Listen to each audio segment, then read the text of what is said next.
পাখির মতো উঠতে থাকা উড়নচণ্ডী মেয়েটা কেমন জানি ইদানিং খুব চুপচাপ হয়ে গেছে। কারো কথাই উত্তর দেয় না। উড়তে ভুলে গিয়ে সারাক্ষণ ওই দুহাত সমান ঘরের ভেতর নিজেকে আটকে রাখে।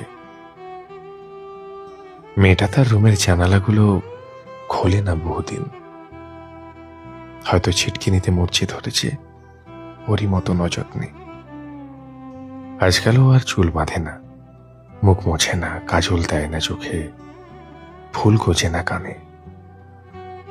কি যে হয়েছে কেই বা জানে।